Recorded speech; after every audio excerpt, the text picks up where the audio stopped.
Dan Allah sendiri juga mengajarkan kepada kita, memfirmankan kepada kita bahwasanya ingatlah tujuan Ramadan itu adalah supaya kita menjadi manusia-manusia yang bertakwa. Dan ciri manusia yang bertakwa itu adalah kita mendapatkan ampunan dari Allah Subhanahu wa taala. Kalau sudah Ramadan ini pasti akan banyak kita dengarkan hadis yang berkaitan dengan man shoma ramadhana imanan wa ihtisaban ghufira lahu ma taqaddama min dhanbi. Di saat yang sama juga Rasulullah memberikan pelajaran kepada kita, man qoma ramadhana imanan wa ihtisaban ghufira lahu ma taqaddama min dhanbi. Artinya apa? Artinya berpuasa dan sholat, menegakkan sholat itu adalah satu keping mata uang yang ada di dalam Ramadan. Sia-sialah orang yang puasa Ramadan tapi tidak menegakkan sholat. Sebaliknya, kalau ada orang yang mengutamakan sholatnya tapi tidak mengutamakan puasanya, juga sama.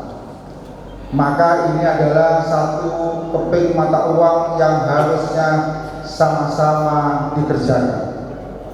Puasanya luar biasa bagus, dan kemudian yang namanya qiyam Ramadannya juga bagus. Memang Rasulullah mencontohkan hanya 3 hari, tetapi para sahabat meyakini bahwasanya sesungguhnya selama Ramadan itu kita diminta untuk menghidupkan Ramadan. Mudah-mudahan kehadiran kita di Masjid Al-Ikram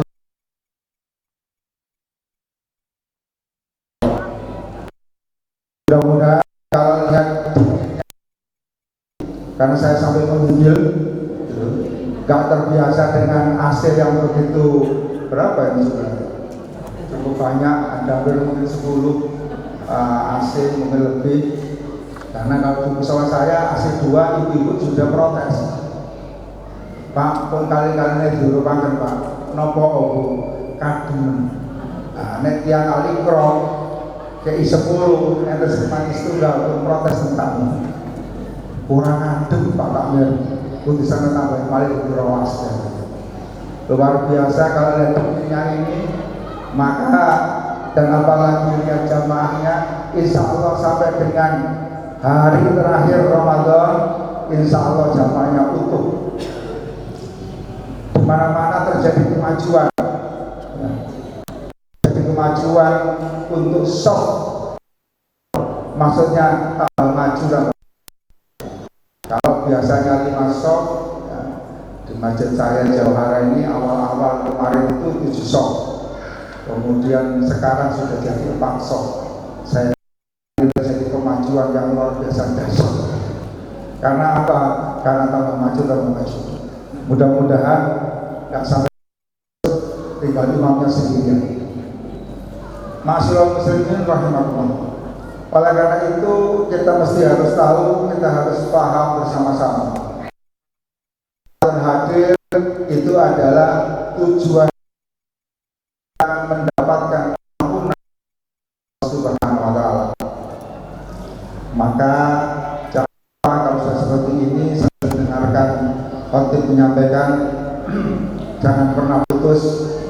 Dulu saya meyakini 10 hari terakhir, tapi setelah membaca banyak hadis dan mendapatkan banyak keterangan, ternyata ampunan Allah itu tidak hanya di yang terakhir. Kalau juga dibaca ada rahmat, ada enggak, ternyata ampunan Allah itu ada di sepanjang Ramadan.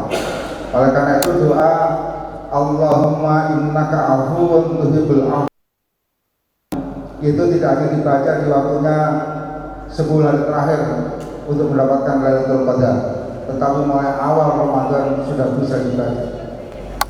Kalau perlu doa yang Nabi Adam dibaca, Rabbana zalamna anfusana wa illam taghfir lana lanakunanna minal khasirin, dibaca. Dan kemudian lain-lain berkaitan dengan doa mohon ampunan, dan yang paling hafal saya yakin orang Al-Ikram sama dengan orang Al-Jauhara Pandaan, yaitu pasti semua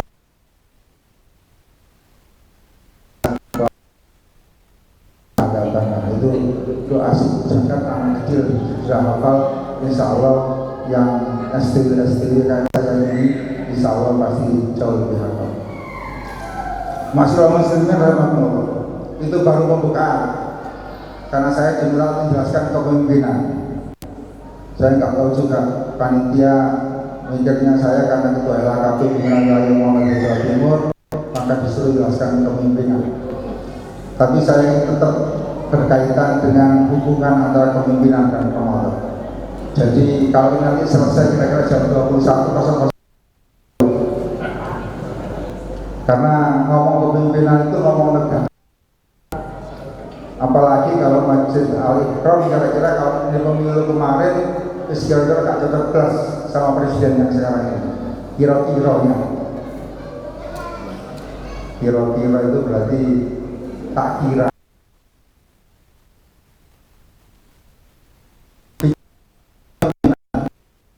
Saya ingin singkat saja. Yang utamanya sebenarnya adalah berkaitan dengan kita masing-masing. Kita tahu bahwasanya di surah Al-Zariyat ayat 56 disebutkan A'udzubillahi minasyaitonir rajim, bismillahirrahmanirrahim. Saya yakin semuanya hafal. Jinna wal insa illa liya'budun. Tujuan kita di muka bumi ini tidak ada lain kecuali adalah ibadah. Inilah agama yang seluruh kehidupan kita diajari oleh Nabi Muhammad SAW untuk senantiasa meletakkan dasar fundamental kehidupannya itu adalah pada sisi ta'abbud Allah. Tidak ada yang terkecuali. Oleh karena itu mengapa pada saat kemudian kita meyakini bahwasanya bahkan kita tidur pun ya, kalau puasa tidur pun itu dianggap ibadah. Tidak hanya puasa, di luar Ramadan pun kita tidur itu bagian dari ibadah. Karena kalau zaman kecil ya, rata-rata kita dihafal semua doa-doa. Doa apa saja hafal kalau masih kecil. Sudah besar, sebagian besar hafal atau sebagian besar hilang kira-kira kalau orang Al-Quran. Kita ini kalau masih kecil, adik-adik itu yang kecil-kecil itu hafal semua doanya. Tapi begitu nanti menginjak selesai kuliah ditanya hafal doanya, tinggal nanti doa makan sama doa buka puasa. Turu gak tahu rumah. Ya itu orang Padaan, tapi kalau insya Allah berdoa semua. Yang paling gak paling 1, 2 lah, 3, 4, 5, 6, 7, 8, 9, 10 ya, kok kabeh. Nah inilah agama yang apa saja bahkan kita berdoa. Kita apa binatang kita disuruh berdoa, mau apa saja. Oleh karena itu sebenarnya tidak ada pilihan kita untuk mengatakan pada kehidupan kita tidak ada urusannya dengan Allah Subhanahu wa Ta'ala, tidak ada urusannya dengan ta'abbud Allah, tidak ada urusannya dengan la ilaha illallah, tidak ada. Semuanya, apalagi menyangkut kepemimpinan, apalagi ngomong kepemimpinan negara. Jadi termasuk mimpin kita di dalam aneka rupa, ingatlah sesungguhnya kita ada di muka bumi ini tidak ada lain kecuali tujuannya adalah ta'abbud Allah. Maka sudah sepantasnya lah kita ini melakukan semua kita ini adalah untuk kita beribadah kepada Allah. Nah, bicara tentang kepemimpinan kemudian adalah menarik sekali. Di surat Al-Baqarah ayat 30 di sana ada diskusi Allah dengan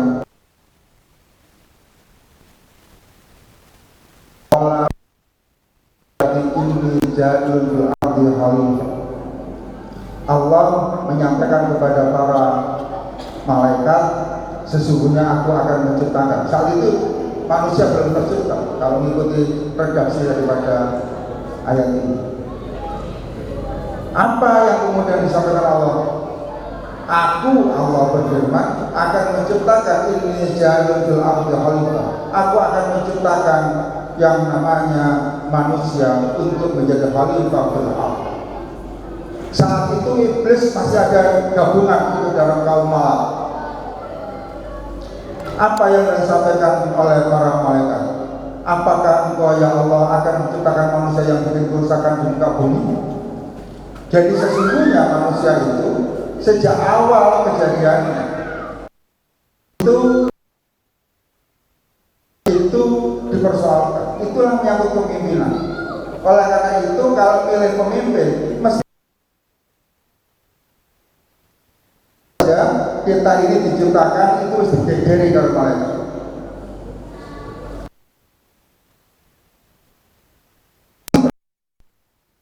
Sebelum dipimpin itu sudah masalah. Tapi ditutup di ayat itu bahwasanya Allah memfirmankan bahwasanya inni a'malu ma la ta'lamun. Aku lebih tahu kata Allah daripada yang kalian tahu. Allah lah yang maha. Disinilah nanti kemudian perbedaan sikap antara malaikat dan iblis. Iblis semula adalah gabungan termasuk dalam kaum malak. Pada saat kemudian disuruh sujud, yang namanya malaikat sujud, tapi kemudian iblis aba wastakbara wa kana minal kafirin. Jadi ingat, awal muasal daripada iblis berpisah dengan kaum malak itu adalah karena aba wastakbara. Karena dia itu sombong dan merasa paling besar. Maka dalam kepemimpinan itu problem paling utama juga adalah berkaitan dengan perasaan paling hebat, perasaan paling dikdaya, paling pokoknya merasa paling. Itulah problem utama daripada kita menjadi seorang pemimpin. Maka Rasulullah pun mengingatkan kepada kita, dan ini juga penting berkaitan juga ibadah-ibadah kita kepada Allah SWT. Sesungguhnya kemudian Rasulullah mengingatkan keberadaan Rasulullah SAW Muhammad itu adalah mengatakan bahwasanya dirinya Nabi Muhammad itu yang paling utama pada manusia itu adalah problem akhlak. Maka Rasulullah meyakinkan bahwasanya sesungguhnya aku diutus di muka bumi ini kecuali tiada lain hanyalah untuk memperbaiki akhlak. Nah, berkaitan dengan akhlak kita, perintah yang diamanatkan kepada kita, ingatlah semuanya pasti berhubungan dengan akhlak kita di muka bumi, termasuk puasa, bahkan termasuk kita mengatakan beriman, kita mengatakan asyhadu alla ilaha illallah wa asyhadu anna muhammadar rasulullah. Itu kemudian tuntutannya adalah apakah dengan syahadat kita mengatakan amanu, diri kita amanah, beriman. Itu mengapa kemudian definisi daripada keiman itu adalah tasdiqun bil qalbi, iqrarun bil lisan, dan kemudian amalun bil arkan. Harus ada amalannya. Definisi orang yang beriman, perhatikan jika dibaca di saat waktunya sholat oleh ustadz yang baca imam tadi, bahwasanya setiap kali ada ayat ya ayyuhalladzina amanu pasti ada perintah amal solehnya. Kutiba alaikumusiyam kama kutiba alal ladzina min qablikum la'allakum tattaqun. Tadi yang dibacakan adalah ya ayyuhalladzina amanu wal tanzur nafsun ma qaddamat lihat wattaqullah innallaha khabirun bima ta'malun. Al-Hasyr ayat 18. Kita pun begitu mengatakan iman diingatkan oleh Allah di surat Al-Hasyr. Apa di sana? Allah mengingatkan a'udzubillahi minasyaitonir rajim, bismillahirrahmanirrahim, wal 'ashr innal insana lafi khusr.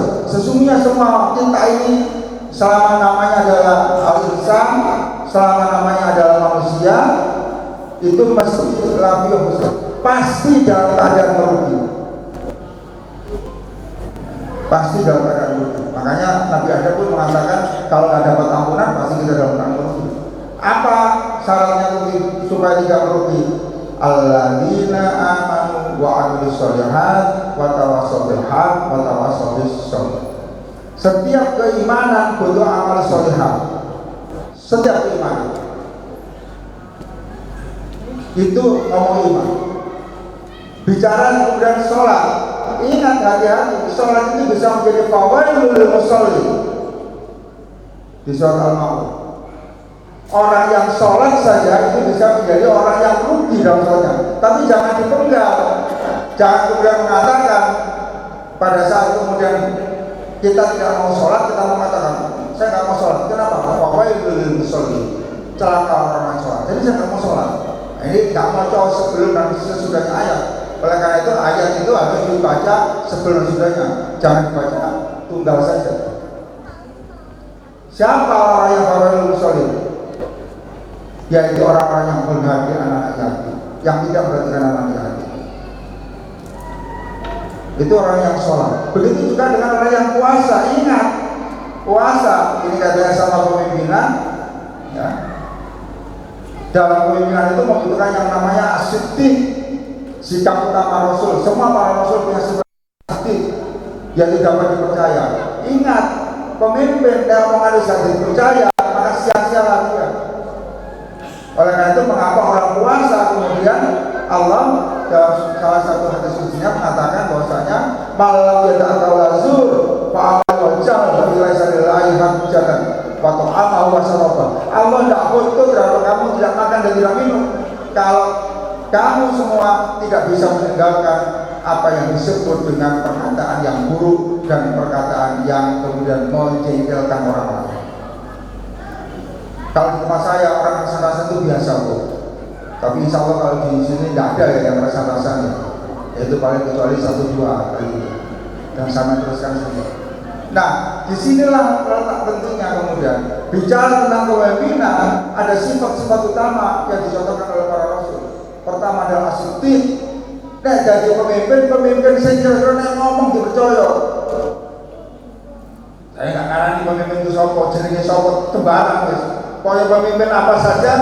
Makanya mengapa sakit hati kita kalau ada pemimpin sing wayahe kampanye kalimatnya muru-muru tapi wayahe wis dadi pemimpin gak ono kenyataan jelas. Seperti itu sampai ngerti teman itu. Yang kedua apa? Begitu menjadi pemimpin itu ada syarat yang kedua yaitu apa? Menjadi orang yang kemudian amanah. Memegang amanah itu menjadi sesuatu yang penting ya. Karena katanya Imam Ghazali di 6 pertanyaannya kepada para santrinya, para muridnya itu salah satu yang disebut berat. Apa yang disebut berat itu adalah memegang amanah. Memegang amanah itu berat. Tadi juga di ayat yang dibaca oleh Imam, di sana ada ayat lau anzalna hadzal qur'ana ala jabal lara'aital khashi'an mutasabbihan min khasyatillah wa tilkal amsal nadribuha lin-nasi la'allahum yatafakkarun. Al-Hasan 21. Yaitu Allah memfirmankan bahwasanya lau anzalna hadzal qur'ana, kalau umpamanya saja Al-Qur'an itu aku amanatkan kepada siapa? Gunung itu akan hancur terbelah. Coba diserahkan kepada gunung itu akan terbelah. Itulah contoh untuk orang-orang yang mau berpikir. Kita ini manusia ini memang gelem senengane meninggal amanah, tetapi mempertanggungjawabkannya sering kita itu lemah. Nanti pasar apa-apa pimpinan pokoknya kalau lawan pun buatan kan sisa kopi, buatan pulau. Tapi begini temenan dan gedes. Itu langsung manusia. Makanya malaikat tadi itu nggak betul setuju karena ngerti sifatnya manusia. Sing manusia sing api itu macam ini. Ya yang mengalami Faisul tadi yang dibaca juga oleh Tamir, oleh Imam. Nah dalam konteks ini maka ingatlah setiap pemimpin itu mempertanggungjawabkan yang namanya amanahnya kepada Allah. Yang ketiga apa? ingat, agama kita ini adalah agama tabligh. Maka kemudian setiap pemimpin diharapkan adalah dia yang berdakwah, dia bertabligh, menyampaikan kebenaran. Ini penting bagi saya, sering sampaikan di banyak tempat gitu, terutama yang Muhammadiyahnya masih agak minus gitu. Pertanyaan sederhananya itu begini, kalau saya lihat di YouTube, lihat di TikTok gitu ya, saya termasuk agak seneng lihat TikTok, tapi TikTok itu ini Bu, Pak, ini itu dajjal, ini itu setan gepeng. Kok gitu? Antara yang hak dan yang batil campur di situ. Yes. Terutama anak-anak sing kalau bisa Bu sekali-sekali ambilnya anaknya didelok. TikTok itu ada historinya, dan di-share, senengane dulu sing cermet-cermet itu bahasa. Pokoknya ngerti sama dengan dulu. Itu ya nanti sebetulnya cermet-cermet kok. Tapi kalau sing diwaca itu bahasanya adidaya, ya nyerempet diri gak apa-apa lah Gus Paha gitu, atau Pak Muzaman gitu, itu atau Pak Haidar Nasir, itu nanti keluar itu terus ya, itu TikTok. Jadi nanti kalau balik affiliate ibu-ibu senang affiliate balik jodoh Pak sama ini bu bojo sampean kok sampean kuwi siji udah cok ibu affiliate tok kalau balik ini di sini baca Al-Quran ya bisa. Anak saya itu berargumentasi pada saya, udah jangan lama-lama megang HP. Lu buat ngaji ya, saya masih ngaji, saya tak delok ini, delok. Begitu delok, belajar apa lagi? Ya sekali-sekali yang hiburan ya, mas repot. Ya. Berkaitan dengan tabligh itu, saya ingin sampaikan.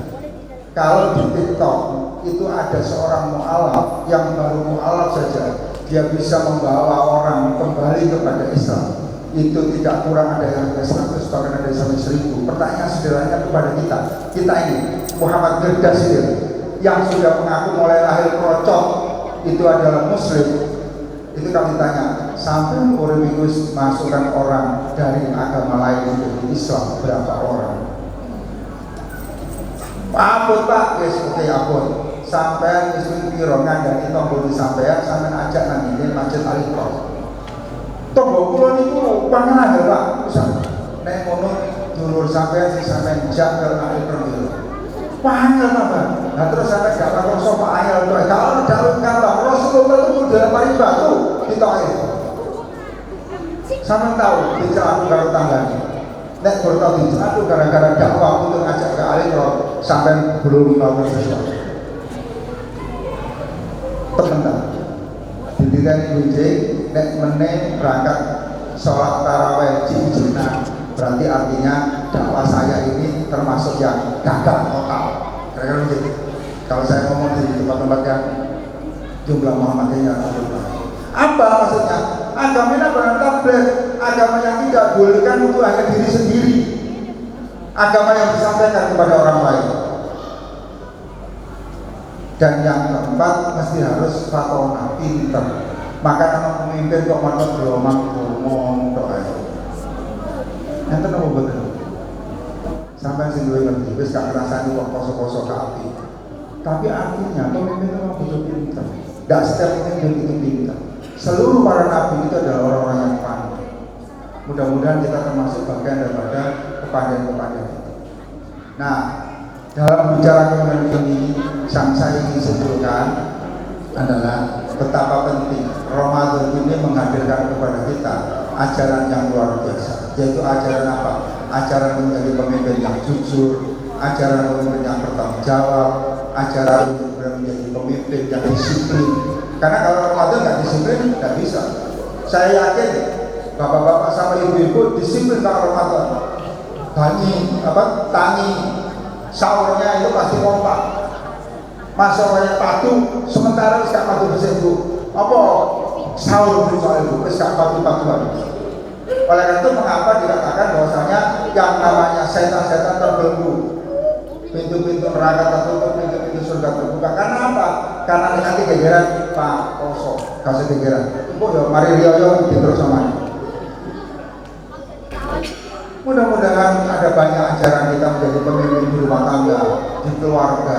Kalau di keluarga saja, ingat, hayatan thayyibatan, untuk menjadikan baldatun thayyibatun wa rabbun ghafur, menurut Muhammadiyah itu adalah harus dimulai dari pribadi-pribadi yang utama, yang unggul, yang itulah akan menjadikan republik ini menjadi republik yang baik. Tetapi kalau kemudian tidak, pribadi-pribadinya rusak, karena pemimpin yang rusak itu adalah sebenarnya cerminan daripada pribadi-pribadi yang rusak yang milik pemimpin. Mudah-mudahan kita akan menemukan pemimpin yang terbaik, yang itu semua menjadikan kita menjadikan negeri yang baik, dan kita bagian penting daripada negeri yang baldatun thayyibatun wa rabbun ghafur. Saya akhiri dengan doa subhanakallahumma wa bihamdika asyhadu an la ilaha illa anta astaghfiruka wa atubu ilaik. Rabbana atina fid dunya hasanah wa fil akhirati hasanah wa qina adzabannar. Assalamualaikum warahmatullahi wabarakatuh.